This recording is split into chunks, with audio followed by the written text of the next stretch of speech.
শুরু করছি শাওন পাকশালা কবিতার ছন্দে। ভিডিও দেখে রান্না করুন মনের আনন্দে।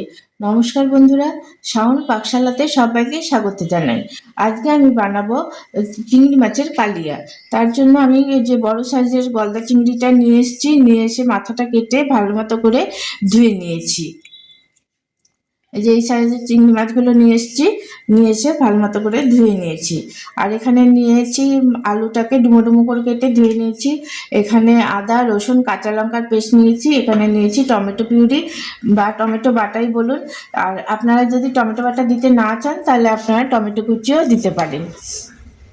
আর এখানে নিয়েছি ফোড়নের জন্য দুটো শুকনো লঙ্কা, দুটো তেজপাতা, সাদা জিরে আর দুটো এলাচ, 5-6টা গোলমরিচ আর একটু জয়িত্রী ফুলকে আমি থেতো করে নিয়েছি। এখন আমি রান্নাটা করে নেব। মাছের কালিয়াটা করার জন্য আমি কড়াইতে সর্ষের তেল দিয়ে দিয়েছি। তেলটা ভালো মতো গরম হয়ে গেছে। এখন আমি চিংড়ি মাছগুলোর মধ্যে লবণ, হলুদ আর একটু লঙ্কার গুঁড়ো মিশিয়ে মাছগুলোকে ভেজে নেব। হালকা করে ভাজবো, বেশি ভাজলে তো চিংড়ি মাছগুলো রাবারের মতো খেতে লাগে। মাছগুলোকে হালকা করে ভেজে নিয়েছি। এখন আমি মাছগুলোকে তুলে নেব। মাছগুলোকে হালকা করে ভেজে তুলে নিয়েছি।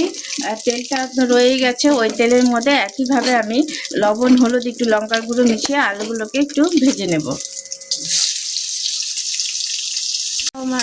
ভেজে নিয়েছি, এখন আলুটাও আমি তুলে নেব। ভাজা তেলটা বেঁচে গেছে, ওই তেলের মধ্যে আমি রান্নাটা সেরে ফেলবো। দিয়ে দিচ্ছি শুকনো লঙ্কা ফোড়ন, দিয়ে দিচ্ছি তেজপাতা, দিয়ে দিচ্ছি গোটা জিরে, আর দিয়ে দিচ্ছি ওই যে থেতো করে রেখেছিলাম এলাচ, গোলমরিচ আর জয়িত্রী ফুল, সেটা দিয়ে দিচ্ছি। আঁচটাকে কিন্তু লোতেই রেখেছি। সুন্দর গন্ধ বেরোতে শুরু করেছে। এখন আমি আদা, কাঁচা লঙ্কা আর রসুনের পেস্টটা দিয়ে দিচ্ছি।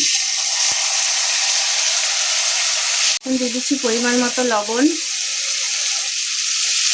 দিয়ে দেবো কিছু গুঁড়ো মশলা। প্রথমে দিয়ে দিচ্ছি হলুদ গুঁড়ো, দিয়ে দিচ্ছি জিরের গুঁড়ো, দিচ্ছি ধনিয়ার গুঁড়ো, ঝাল লঙ্কার গুঁড়ো, কাশ্মীরি লঙ্কার গুঁড়ো। মিডিয়ামে দিয়ে সমস্ত মশলার সাথে, গুঁড়ো মশলার সাথে ভালো করে কষিয়ে নেব। দিয়ে দিচ্ছি টমেটো বাটা, দিচ্ছি রুম টেম্পারেচারে থাকা টক দই। এটাকে লোতে দিয়ে আমি এখন সমস্ত মশলার সাথে ভালো মতো করে দইটাকে, টমেটোটাকে ভালো মতো করে কষিয়ে নেব। মশলাটা ভালো মতো কষানো হয়ে গেছে। মশলা থেকে দেখুন কি সুন্দর মতো তেল ছেড়ে গেছে। এখন আমি এর মধ্যে দিয়ে দেবো ভেজে রাখা আলুগুলো। আলুগুলোর সাথে সমস্ত মশলার সাথে ভালো মতো করে কষিয়ে নেব। আঁচটাকে মিডিয়ামে দিয়ে দিয়েছি। আমি আলুর সাথে সমস্ত মশলার সাথে ভালো মতো করে কষিয়ে নিয়েছি। এখন আমি দিয়ে দেবো যে বাটির মধ্যে মশলা রেখেছিলাম, সেই বাটি ধোয়া জলটা দিয়ে দেবো।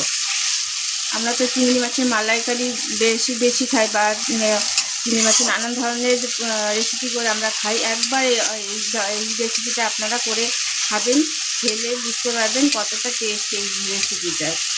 এখন দিয়ে দিচ্ছি বাটি ধোয়া জলটা। আঁচটাকে মিডিয়ামে দিয়ে দিয়েছি। মিডিয়ামে দিয়ে এখন গ্রেভিটা ভালো মতো ফুটে গেলে তার মধ্যে আমি চিংড়ি মাছগুলো দিয়ে দেব। গ্রেভিটা ভালো মতো ফুটে গেছে। এখন আমি এর মধ্যে ভেজে রাখা চিংড়ি মাছগুলো দিয়ে দেব। এখন এর মধ্যে দিয়ে দেব গরম মশলার গুঁড়ো। আপনাদের কাছে যে গরম মশলা থাকবে সেই গরম মশলাই দিবেন। ডালিয়াটা একদম রেডি সার্ভ করার জন্য। আমি গ্যাসটাকে অফ করে দিচ্ছি। এটা খেতে দুর্দান্ত লাগে, ভাতের সাথে, পোলাওয়ের সাথে, ফ্রাইড রাইসের সাথে আপনারা এটা করে খেতেই পারেন। আপনারা যেমন গ্রেভি চাইবেন সেই অনুযায়ী গ্রেভিটা কমিয়ে বা বাড়িয়ে দেবেন। আর আমি তো মিষ্টি দিচ্ছি না, আপনারা যেহেতু টক দই দিয়েছি, টমেটো বাটা দিয়েছি, তার জন্য আপনারা যদি একটু মিষ্টি দিতে চান আপনারা মিষ্টি দিতে পারেন, কারণ তাহলে মিষ্টি লবণ মিষ্টির ব্যালেন্সটা ভালো থাকবে। আমি মিষ্টি খাই না, তাই জন্য আমি মিষ্টিটা দিচ্ছি না। আর এই রেসিপিটা খেয়ে ভালো লাগলে আমার চ্যানেলটিকে সাবস্ক্রাইব করবেন, লাইক করবেন, শেয়ার করবেন এবং কমেন্ট করে আমার পাশে থাকবেন।